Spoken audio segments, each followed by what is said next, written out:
Yeah. So what happens when you figure out that a stock Maxx on 4S can do a standing front flip, and you think it's so cool you keep doing it for about 5 or 6 times in a row? Well, let me tell you, you snap 2 axles and you twist the third axle. So today we're going to be doing an upgrade. We're going to put the steel axle upgrade kit in this thing, part number 8950X. And your kit may look a little different because I think mine was open before, or at least it looked that way to me. But all the parts were there, so it's all good. Then you're going to need some wheel nuts, which are 7758. Now we got A, which is the black ones, and James decided he wanted the orange adapters, so we got the 8654A. And now let's get the wheels off this thing and let's start tearing it apart. And I'll speed this up a little bit. And yes, this is an expensive little upgrade. I went to the Traxxas store and actually bought the stuff from Traxxas themselves, from the actual store, because couldn't find one place online that had all of it to start with. And number two, the Traxxas store is just right down the street from my house. It's only about a 20-minute drive for me. So I went out there and made sure we got all the parts that we needed, and those are the 3 components you're going to need to put the steel axles on all the way around. And once you get the wheels off, you're going to take a little flathead screwdriver here and you're going to pop your hexes off, or your wheel adapters off, and pull the little pins out. I'm going to do this on both sides, or front and rear. I'm only going to do front and rear on one side in this video because the other side is the same thing, and it used to be making an hour-long video to show you how to do the axles, how I did these axles, when I can just do one side and we can just go from there. So once you get those out, you're going to take your 2.5, not the 2.0 dummy, the 2.5, and we're going to pull the rear hubs off.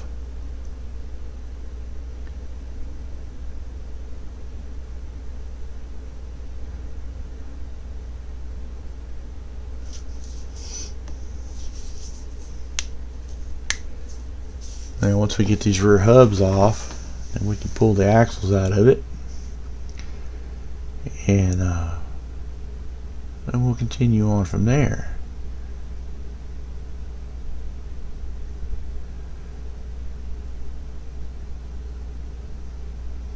That rear hub will just slide right out, and look at there, snap clean in two. Nope, there's no getting that out, and trust me, off camera I took some pliers to it, tried to get it out.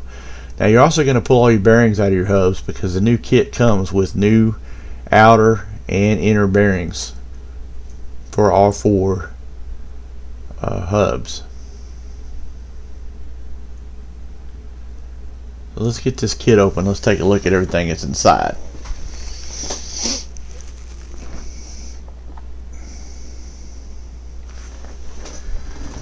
You're going to get the axle shafts themselves, which are 2 pieces. You're going to get a set of wheel bearings, be 8 bearings in all, 4 inners and 4 outers. You're also going to get some drive cups, and you're going to get some pins to put these together. So let's go ahead and put the bearings in it. There's the inner bearing going in, and we're going to put the outer bearing in it. Slide that into place there. Now let me show you the difference in the size of these bearings.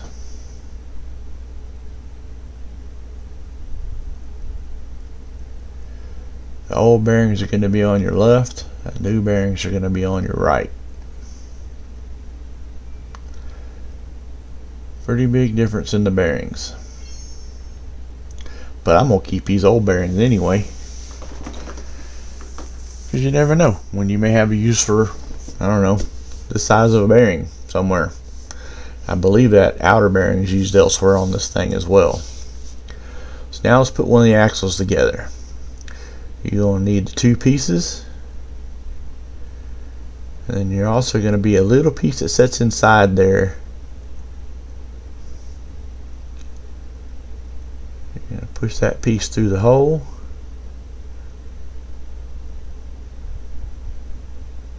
Put your outer piece on, and then you're going to put your pin in there. If there is a weak spot on these new axles, my guess is it's going to be with the pins. But once you get that pin in there, if everything is together like it's supposed to be, make sure you rotate it around. Everything should move freely. And then what I do is go ahead and stick it back in there, because that bearing is what holds that pin in place, keeps it from coming out on you. Then we'll go ahead and move all this stuff out of our way for now.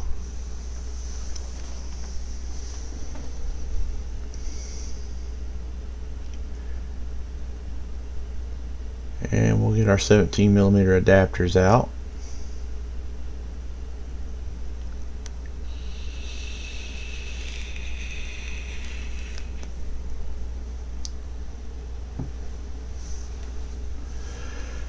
And inside here you're going to find another pin and a grub screw.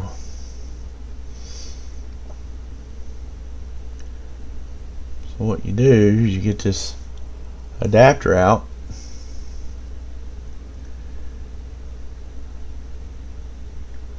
and we're going to stick it on the end of the cup there. That's what I'm calling an axle cup. You're going to get your pin out. You're going to line the holes up and stick it through the hole.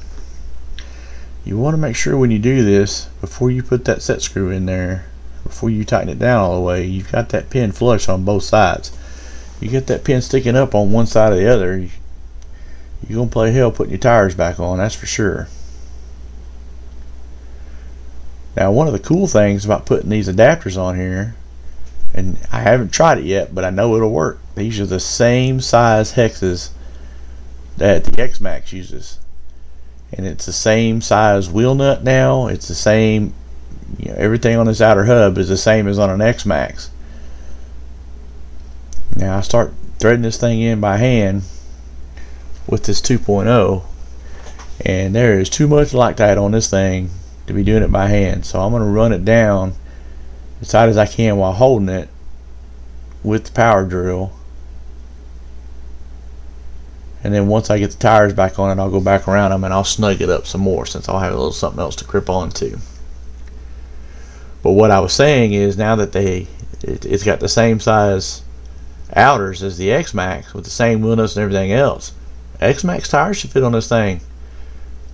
And if y'all watching my previous videos and y'all know I do some crazy stuff, you know I'm gonna try it one day. You know we will. We're gonna put some X-Maxx tires on this thing, take it out and see what it does. So inside the hub package, notice the hub's got a big hole and a little hole. And inside that those are drive cups, by the way, sorry about that. So inside the drive cup package, you're going to find the drive cups, and you're going to find the set screws for those. And yes, there's Loctite all over those things too. Now I'm going to show you the way I do this. I've seen other people do it different ways. To me, I like taking as little few pieces off the truck as I can possibly do to get away with replacing this thing. So I'm going to turn this to where I can get at this thing at the right angle and see if I can't get this screw out without having to pull this rear end out of this truck, or pull this thing apart more than I already have. And what I found out is, from here, well, after I reverse the drill, from here I can get on that screw. Now this is a lot easier if you have a 2.0 bit with a ball joint on it, but I can get the screw loose from here, and then I can get in there with my curved pair of needle nose pliers and I can pull that screw out. Of course, first thing you got to do is make sure you got the screw backed all the way out before you can actually get it out of there. So I'm going to turn a little bit more to get me a little more clearance on it and loosen it up the rest of the way.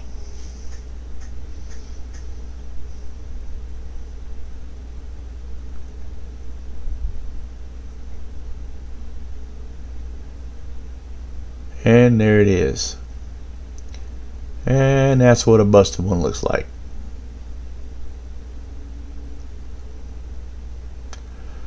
So I'm going to put this screw back in there,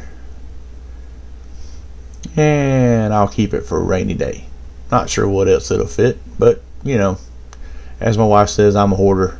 I like keeping this stuff around because sure enough, as soon as I throw something out, I'm going to find a use for it, or I'm going to need one. So now we're going to slide the drive cup back in there. We're going to make sure we line up that big hole to this side where we're going to put this screw back in.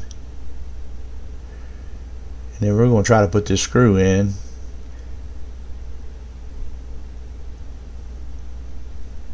We're going to wiggle that cup, turn it, wiggle it up and down a little bit. We're going to make sure that screw's in there.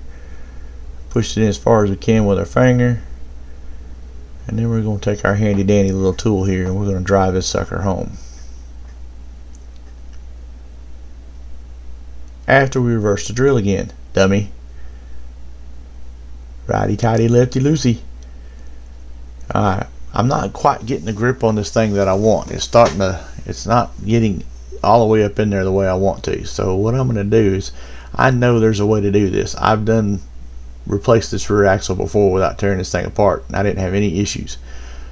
So I'm going to turn this thing some more, and I'm going to figure out how I did this to start with, or the first time I did it. And there it is, go right through the rear bumper. And then I can get straight on that thing and I can tighten it down all the way.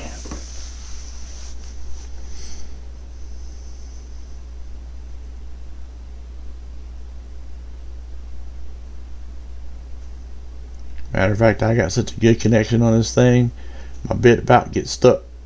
I'm going to have to wiggle this thing just to get it out of there. Come on. Come loose. You son of a... There you go. Alright, so now that the drive cup's on it, all we've got left to do is put the rear hub back in.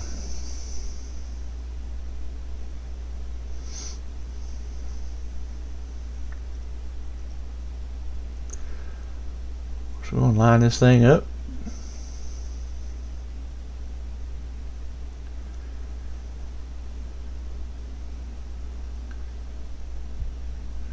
Put the bottom one in, put the top one in.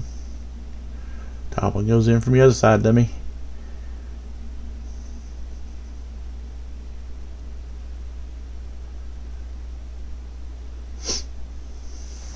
And then we'll take our little 2.5 hex and we will snug these things up. Then we can move on to the front.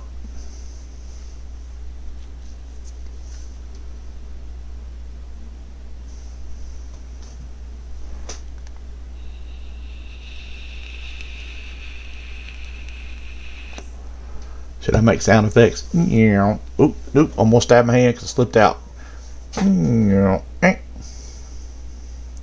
Snug it up.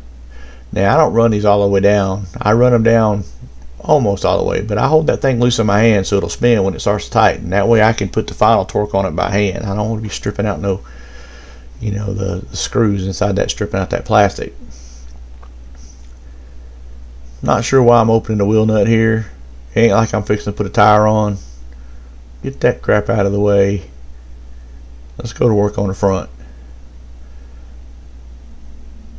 So I already had the 1.5 on there. I don't know why I didn't take the tie rod nut out first. But like a dummy, I'm sitting here trying to use the 2.0. Trying to use a 2.0 where 2.5 go. And then I was going to just take this thing apart, just to removing the hub. Then I changed my mind and said, you know what? Nah, I think it's going to be easier. Go ahead and take the whole caster block assembly out.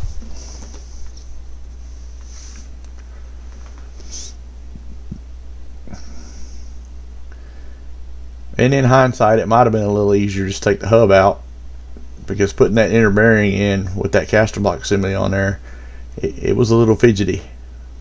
Get her done, but it's a little fidgety. Once I get these two out, now I can put the 2.0 back on there. We can take that tie rod end off.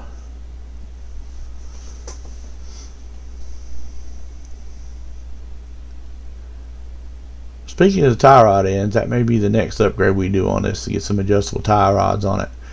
I don't know if we've got a tooth slipped on the servo or what happened, but we're really having to trim this thing out to keep it going straight. And I don't mean trim just a little bit. I mean, it's that trim dial set about 3/4 one way. And once we pull this one off, and this one's a little finicky because this is the axle that got twisted, so it took a little bit of oomph to pull that one out of there, but I got it out. But now it don't want to come out of the bearing, so I'm going to use my makeshift little hammer here, and we're going to knock this thing out. There we go, got it out.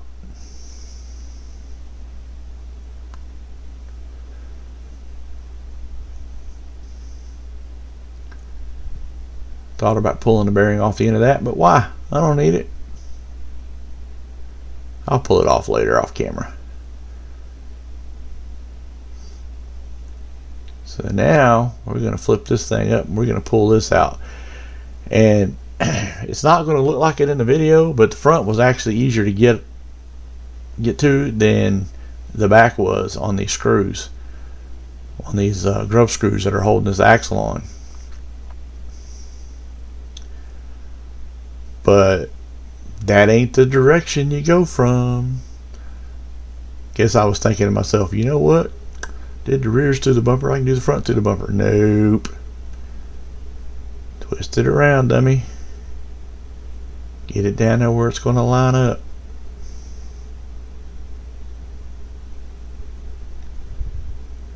And there it is, right there, perfect slot. Straight on at it. If I could just hold the truck still and hold the axle still.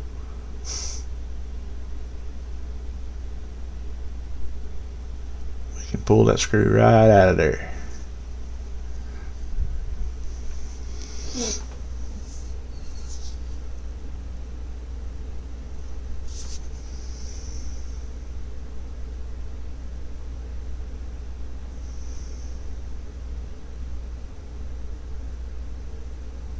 Let's take a look at that twisted axle. Ain't she a beauty?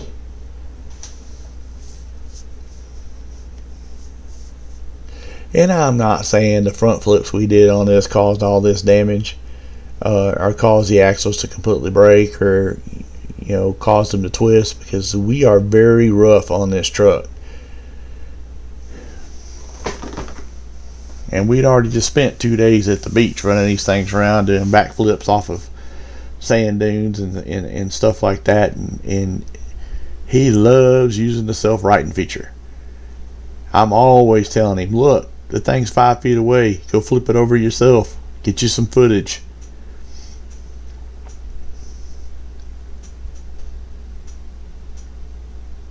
And we didn't even, after doing the backflips, it was still pulling on all 4 tires. It was after he lost it. If you see one on video where James loses the Maxx, it was after that video he drove it down there. We noticed that we had a broke axle, and I only noticed one at the time. Then he drove it back to the beach house, and then lo and behold, we noticed the other one. And we were being very careful. Now this screw here is being very finicky. I'm going to drop this thing several times before I get it up in that hole, but I do finally get it in the hole. But we were being, before we went on this beach vacation with this thing, with these trucks, I went and made sure we had all the spare bearings we needed. We had, I had 2 spare axles for this thing. I'm sorry, I had a spare axle for this thing, and we had only broke the outers on it before, so I had 2 extra spare outers. So I had 3 of the outer halves of the axles and 1 of the inner halves of the axles. And we had spare upper control arms, lower arms, for the Maxx, the X Maxx. I mean, I took a bunch of spare parts with me. And then we get up there, and sure enough, he snaps 2 of the inner axles, and I only had 1. So I get on the phone with Traxxas. They give me the number to their closest dealer, which we're in North Carolina, and their closest dealer was in Virginia Beach, which is about an hour away from us. But I was willing to make that drive. We still had a week and a half left at the beach. Well, a week and a couple days anyway. We'd already been there 3 or 4 days. And called the dealer the next morning. No parts for the Maxx, just like everybody else. So the Maxx stayed parked the rest of vacation.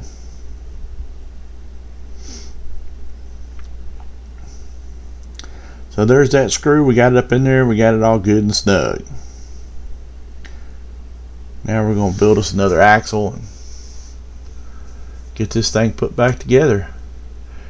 And if I have one complaint about the Maxx, this is one of the toughest RCs that I have ever owned, if not the toughest RC I've ever owned.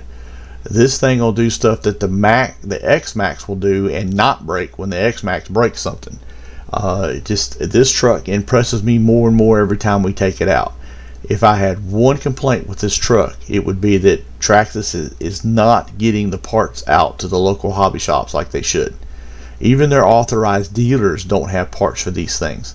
That dealer I called in Virginia Beach, not only did he not have the steel axle kit, he didn't even have stock axles for this thing. This guy was telling me that, and I know this pandemic that's going on has caused, some of this issue, but before the pandemic, I was having a hard time finding parts for this thing without going directly to the Traxxas store. And I mean, I live close enough to the Traxxas store that I could go out there and get parts when we needed it. And not that we've broken a lot on this. I mean, we've replaced the caster hub, or a caster block. We've replaced 2 outer axles on it. What else? We've replaced 1 front hub that I still keep as a spare. It's just got a little chip missing out of it. Oh, we did have to replace the whole chassis one time. There's a video on that too. I had to replace the chassis because he was slamming it at a skate park. Before I upgraded all the shock oil and put thicker shock oil in it, this thing was slamming the chassis hard, and the battery fell out of the bottom of the chassis. So, but even before then, getting parts before all this lockdown happened, getting parts for this thing was, I had to go to the Traxxas store to get parts because nobody had them in stock online. And they still don't have them in stock in the stores. And some of the stores, you can even check online and they can't even get them for you. I mean, I'm talking like Hobbytown and places like that. Their online stores are showing that they don't have these parts.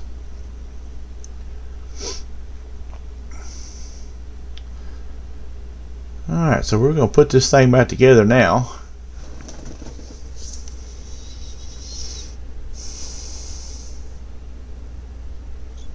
And this is the one that was being finicky that I mentioned earlier. This thing just, I don't know, it did not want to go back in that hole for some reason. Little wiggle, little wiggle, little wiggle, there it is. And then we'll put the front on, or the upper on. Other side, dummy.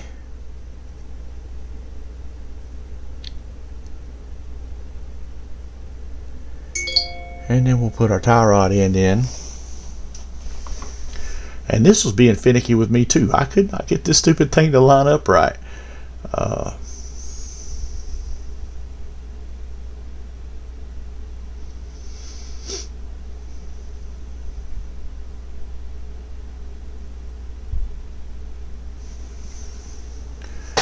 Eventually, you just work it around, work it around, work it around.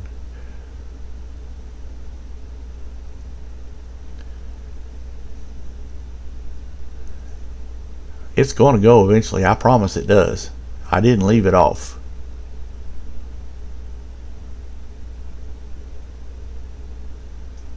And I'm not cutting away till I get this done. I want y'all to see how much of a little pain this thing was being. There, finally. Put the screws in this thing. Got some bashing to do.